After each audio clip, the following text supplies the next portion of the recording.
In 2014, the Chapeau family from Spearfish had their world turned upside down when their 4-year-old Grayson turned terribly ill. It took several doctor visits until they got the diagnosis: brain cancer.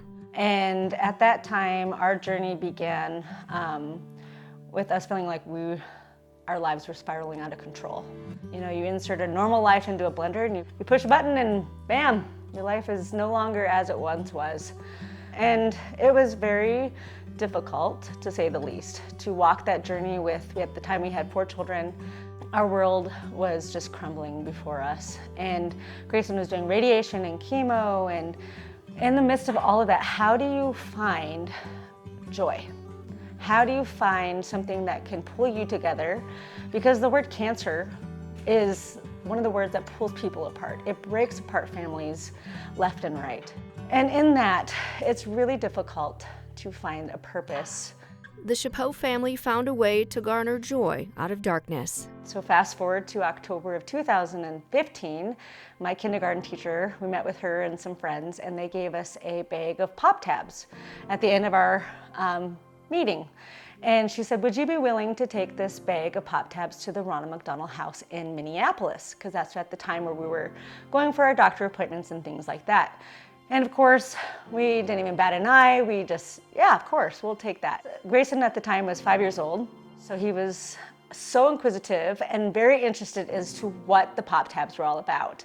So we did some research. We found out about the Pop Tab program through the Ronald McDonald House, which helps keep the Ronald McDonald Houses free for families like ours. We have never actually stayed at a Ronald McDonald House, but we have had several family and friends that have stayed at these locations throughout the US, actually. So with that, we just began to tell our friends a simple thing about Pop Tabs. Their first round of Pop Tab collecting amounted to a half-gallon bag. That grew into 88 pounds the next round. The excitement was building. Grayson became more enthusiastic with each bin full of tabs. He wanted to continue.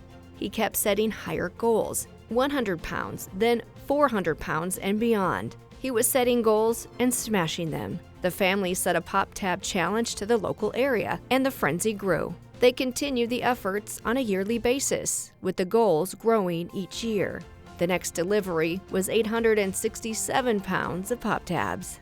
Something about that Pop Tab challenge changed the perspective of Grayson's cancer journey. Because we realized that something way back in 2014, and then his cancer journey, turned into this thing where he didn't say, hi, I'm Grayson, I have cancer. It was, hi, I'm Grayson, and I'm the Pop Tab kid.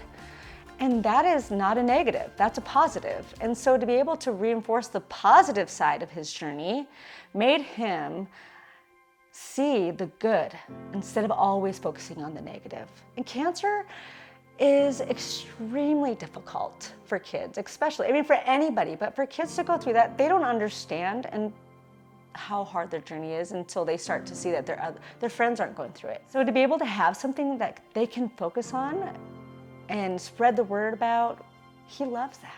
The next goal exceeded 1,700 pounds of Pop Tabs. People were even shipping the tabs from across the country just to be a part of Grayson's challenge. And like, no, you don't understand. We want to participate in Grayson's challenge because we want to see the end goal be smashed. Well, so then his next goal was 2,000 pounds, and he ended up... Hey. Okay. 2,700 pounds. That's what we ended up with. Just felt like we needed to go big or go home. Then October 2021, Grayson hit a low in his cancer journey. He was bedridden, but the Pop Tab focus kept him looking forward to future deliveries. Exceeding those goals had him feeling optimistic. With the challenge blowing up, it was just too many tabs to travel. So a Rapid City recycling company is now involved, taking the hundreds of pounds of aluminum. The community's coming together in Grayson's journey was not only fundraising for Ronald McDonald House, but it was also spreading joy. It's just something fun to do. Simple. Like, what if we overlook the simple things because we're going for the big things? But what if the simple things actually can grow into bigger because of just the momentum and realizing like when we come together, that's when we make a difference. When we pull together, that's when we make a difference. Don't overlook the simple. Don't overlook the simple smile. Don't overlook the simple hug. Don't overlook those things because those things actually have the biggest impact. Grayson's next goal, 3,000 pounds of Pop Tabs by May 2024. The Pop Tab Challenge also hopes to raise awareness for childhood cancer. The crazy thing is that 47 kids today will be diagnosed with some form of childhood cancer. 47, that is approximately one school bus every day, in the US alone. So every 3 minutes, a child is diagnosed with cancer, every 3 minutes.